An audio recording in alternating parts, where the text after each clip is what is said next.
Bonjour, nous sommes le dimanche 21 juillet. Voilà. Eh bien, journée très calme, très paisible. Journée tranquille, avec de violents orages qui ont abattu quelques arbres. Il y a eu un peu de tempête cette nuit. Bon, bah, c'est la Seine-et-Marne. Après tout, pourquoi pas? Il paraît que dans le sud, il fait très chaud et parfois trop chaud et on ne peut pas sortir de la maison. Ben là, l'avantage, c'est qu'on peut sortir de la maison, étant donné que grand maximum, on atteint les 30 degrés comme hier. Mais là, aujourd'hui, ça a un peu baissé. Là, on ne souffre pas de la chaleur ici, c'est le moins qu'on puisse dire. Voilà, donc, on s'aperçoit que beaucoup d'entre nous sont un peu désabusés. C'est un pléonasme de dire qu'on est désabusé, puisque ça fait bien longtemps qu'on l'est. Mais il y a eu un coup là, il y a eu un coup de Trafalgar avec ces élections et ce surgissement de l'extrême gauche, avec toute cette racaille qui est apparue avec l'écharpe tricolore. Donc là, ça nous en a foutu un coup parce qu'on s'est dit, ah, ça y est, c'est le grand remplacement qui commence. Le grand remplacement par les racailles, c'est ça. C'est-à-dire que, ça y est, dans les banlieues, ils votent pour les racailles. Et donc ça prouve qu'il y a beaucoup de racailles dans les banlieues. Alors quand on dit qu'il ne faut pas faire d'amalgame, bah là, quand on regarde le résultat des élections des banlieues, on voit bien que l'amalgame, on doit le faire. Sinon, ces gens ne passeraient pas. Ces racailles, ces fichiers S, ces dealers, ces pro-Hamas, etc. ne seraient pas élus. Donc on voit bien que d'une part, c'est dans les banlieues, ils soutiennent le côté mafieux, le côté, trafic, le côté violent. Ah, ils aiment ça dans les banlieues. Et on voit bien qu'ils ont envie vraiment que la France soit détruite. Puisqu'ils ne voteraient pas sinon. Ils ne voteraient pas pour ces gens-là. Donc ça prouve bien que l'amalgame, il a toutes ses raisons d'être, finalement. Et c'est triste. C'est triste parce que ça va conduire, fatalement, ça va conduire à un jour ou l'autre à une... On n'en est pas encore venu là à l'Assemblée, mais il s'en est fallu de peu qu'on en vienne aux mains, à l'Assemblée nationale. Il s'en est fallu de peu. Il y a un tel bouillonnement de violence chez certains, l'envie d'en découdre, que ça va péter un de ces jours, ça risque de péter, je dirais. Ça risque de péter. Parce que on voit bien qu'il y a une frustration énorme dans la population, et on voit bien que dans les banlieues, ils veulent bouffer du français de souche, quoi. Ils veulent, une fois pour toutes, soumettre le petit français de souche, le soumettre et le piétiner. Voilà, c'est pas plus compliqué que ça. Et on peut faire l'amalgame, puisqu'ils sont passés haut la main dans toutes ces banlieues de merde, ils sont passés haut la main, toutes ces racailles. Et c'est donc le grand remplacement qui va bientôt nous conduire à une société complètement qui va pourrir. On voit de tiers-mondisation. Ça va devenir comme dans les pays d'Arabes, c'est-à-dire ça va chuter.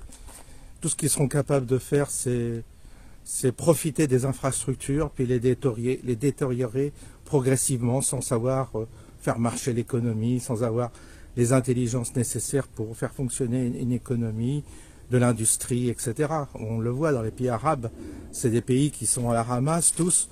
Pourquoi? Parce que s'ils n'avaient pas eu le pétrole, ben, ils seraient encore en préhistoire, quoi. Ça sera encore l'âge préhistorique. Donc on voit bien qu'il y a le souci quand même là. Et nous, on est en train de vouloir que la France devienne la préhistoire de l'Europe, que ça redevienne un pays du tiers-monde. Ben, on est en bonne voie pour ça. Puisque de toute façon, avec la complicité des macronistes et de ceux qui ont voté pour cette droite molle, on a ouvert la porte aux racailles, avec leur complicité. Et c'est donc le début de la fin pour un pays qui va totalement s'effondrer. Comme quand les Blancs se partent de pays où ils avaient colonisé, tous les pays que les Blancs ont quittés avec le principe de décolonisation, tous ces pays-là sont tombés dans la violence, la corruption, et puis l'assistanat aussi, parce que tous ces pays-là sont devenus dépendants des instances internationales pour bouffer, tout ça, on leur envoie de la nourriture, parce qu'ils ne sont pas capables de fabriquer, de cultiver leur propre nourriture, parce que tout va à volo. Et qu'est-ce que vous voulez? Ils savent faire qu'une chose, c'est pondre des gamins. Voilà, c'est ça, c'est tout. Alors, la natalité, il n'y a que ça qui marche. Mais ça, c'est pas une natalité qui fabrique beaucoup d'ingénieurs et beaucoup de gens capables de suivre l'évolution du monde telle qu'elle se profile. Enfin, ça fait rien, il y aura l'Asie qui viendra, eux, des Asiatiques qui sont performants. La Russie aussi fabrique beaucoup d'ingénieurs. Vous avez encore des peuples comme ça qui tiennent debout parce qu'ils ont encore si vous voulez, une homogénéité soit patriotique, soit ethnique, mais il y a une certaine manière, il y a une certaine homogénéité. Et nous, c'est fini l'homogénéité. C'est un patchwork d'ethnie, de concepts, de gens qui ont leur conception de la vie, entre les illuminés, entre les bobos, et toute cette France molle qui ne réagit pas, on va se faire bouffer par la vague des banlieues, la vague des racailles, la vague des néo-trafiquants, la vague du narcotrafic, je dis n'importe quoi. On va se faire bouffer par ça. On va se faire bouffer par toute cette merde. Et ça va être très très difficile. Très très difficile parce que le basculement, il est là. Et beaucoup de gens ont senti ça. Beaucoup de gens sentent ça. Tous ceux qui ont voté Rassemblement National, en réalité, c'était pour se prémunir contre cette vague migratoire et cette vague de merde qui nous envahit et qui envahit nos villes, nos banlieues. Avec l'insécurité, tout ce que vous voulez, trafic de drogue et tout ça. Donc on est vraiment arrivé, évidemment, à un point où la bascule est en train de se faire et il n'y a pas d'espoir. Il n'y a pas d'espoir. C'est trop tard. C'est trop tard. Donc le pays va s'enfoncer. On le voit, regardez à Paris la catastrophe que c'est. Moi je le sais, pour avoir été dans les administrations, vous allez à moitié, c'est des incapables. Puis il y a eu de la promotion aussi, on a fait de la discrimination positive, on a accueilli des gens sans compétences, venant d'Afrique, venant de pays à la ramasse. Ils sont là, on leur donne des postes à responsabilité dans les administrations, et c'est les petites mains qui font le boulot, parce que ces gens-là sont incapables. Bah oui, la plupart sont incapables. Ils ont des faux. Ils passent des concours, ils les ont, on ne sait pas comment, tellement ils sont idiots. Ensuite, ils ont des faux diplômes. Enfin, tout est faux, quoi. Donc, on a donc des gens, même dans l'administration, qui sont totalement incapables d'organiser, de structurer, voilà. L'image des JO que vous avez, c'est l'image de la France. C'est cette France-là, c'est-à-dire une France qui n'a plus les moyens mentaux, intellectuels de suivre l'évolution du monde moderne. Parce que le monde se modernise. Mais il se modernise grâce à certains types de population, mais il ne se modernise pas partout. Et là, en France, on a décidé d'inverser la vapeur en important une population d'arrière-garde. Une population complètement arriérée, complètement à la masse, quoi. Donc c'est normal qu'on soit tiré vers le bas, et puis là je dirais que je vois pas, il n'y a pas d'espoir. Il n'y a pas d'espoir. Le seul espoir, c'est une partition géographique, où on sépare les gens et On leur donne une partie du territoire. Vous aimez être dans la merde, vous aimez vivre dans la merde, ben, on leur donne une partie du territoire où ils vont pouvoir patauger dans la merde. Il n'y a plus que ça à faire. Sinon, il n'y a pas d'autre solution. Parce que là, il y a un réel problème. Un réel problème de nature des humains. Vous avez dans toute civilisation, dans toute l'histoire des civilisations et des peuples, vous avez toujours eu des peuples dominateurs et des peuples dominés. Toujours. Vous avez toujours eu des peuples qui élèvent et des peuples qui tirent vers le bas. C'est normal. C'est comme ça, il faut l'admettre. Aujourd'hui, on pense qu'on est tous égaux, c'est faux. Il n'y a pas d'égalité. Il suffit de regarder les choses en face pour le voir. Mais bon, on a choisi cette fausse égalité en ne tenant pas compte des caractéristiques propres déjà à chaque ethnie et à chaque peuple. Et on bascule donc dans le chaos. Un chaos qui est évidemment programmé pour détruire et asphyxier définitivement ce qui reste de la France. Parce que la France, c'est tout sauf cette merde qu'on voit chez nous. C'est tout, ça n'a jamais été ça. Alors, qu'est-ce qu'on peut faire? Ben écoutez, à un moment donné, on a bien vu que ces élections, ça a été un échec. On a bien vu que le Rassemblement national, et qui était le dernier rempart de cette catastrophe qu'on voit venir, là ça va être compliqué, hein. C'est très très compliqué. Puis ce qui est compliqué, c'est de dire les choses. Aujourd'hui, on n'ose plus dire les choses. On n'ose plus appeler un chat un chat. On se cache derrière les mots. On dit mais oui, mais non. Non, c'est clair et net, la situation elle est terrible. Elle est criante de vérité. Vous avez une déstructuration des administrations qui sont dues à des incompétences. Bon, les JO vont en être l'illustration parfaite. On est incapable d'organiser quoi que ce soit. Vous avez aujourd'hui des peuplades venues de pays sous-développés qui sont bousculés dans le monde moderne. Ils n'y comprennent rien. Ils se comportent, on voit des gens qui chient dans la rue, on voit des gens qui se masturbent comme ça, dehors.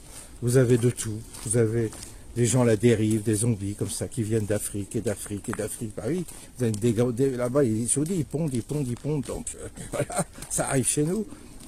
Et puis nous, comme des imbéciles, ah c'est pas bien, hein, c'est pas bien, Le Pen, hein, parce que j'en ai entendu dire sur Le Pen, ah Le Pen, hein, il a dit que les camps de concentration, ça n'existait pas. J'avais entendu ça chez des amis. Ah, les camps de concentration, ça n'existe pas. Hein.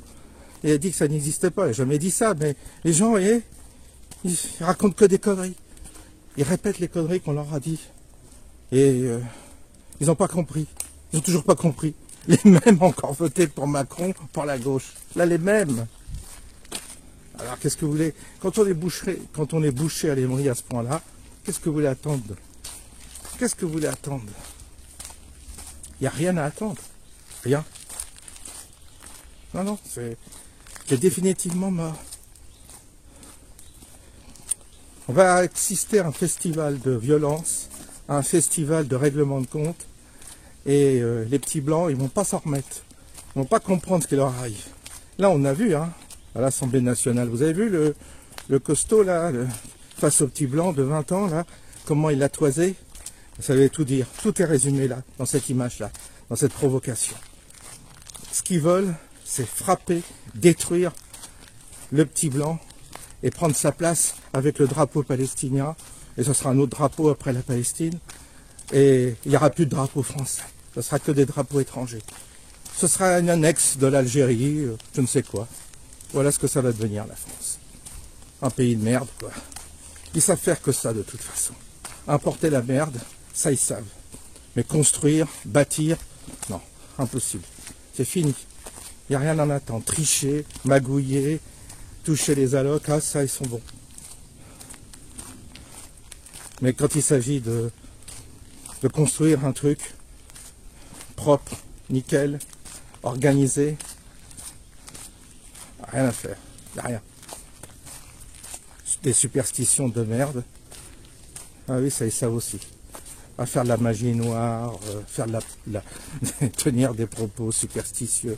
Ouais, ça, ils savent aussi. Bah oui, c'est tous les ingrédients d'un peuple sous-développé qui s'impose à un peuple qui a été développé et qui par faiblesse, par décadence, a accepté de se faire dominer, sans intelligence, sans discernement.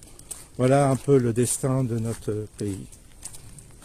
Donc on meurt tous, on va tous mourir, dépités, dans une société totalement décatie, et en espérant vivre le moins longtemps possible pour en voir assister le moins longtemps possible à ce déclin, car nous assistons à une agonie. Hein. Il ne faut pas du tout s'illusionner. On assiste à une agonie. Hein. Et cette agonie, elle est puissante. Et c'est pas agréable à vivre. C'est pas du tout agréable.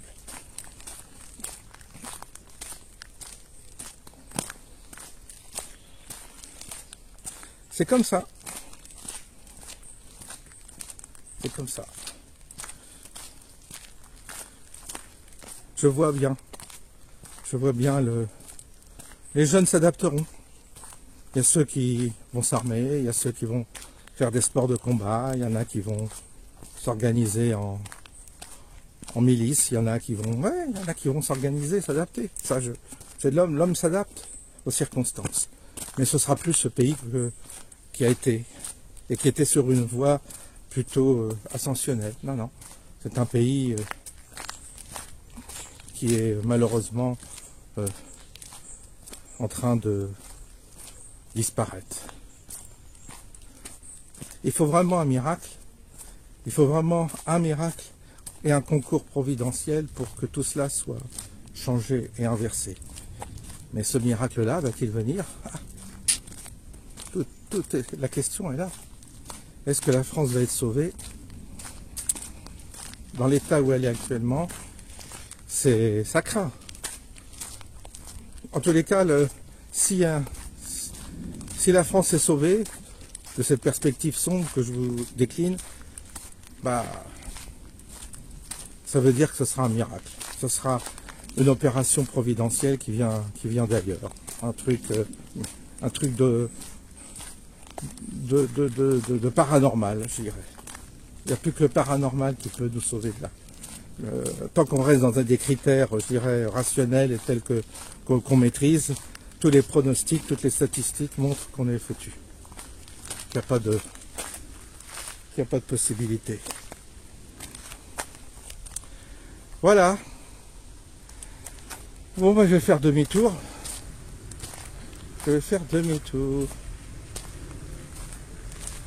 Et je vais rentrer dans cette forêt humide.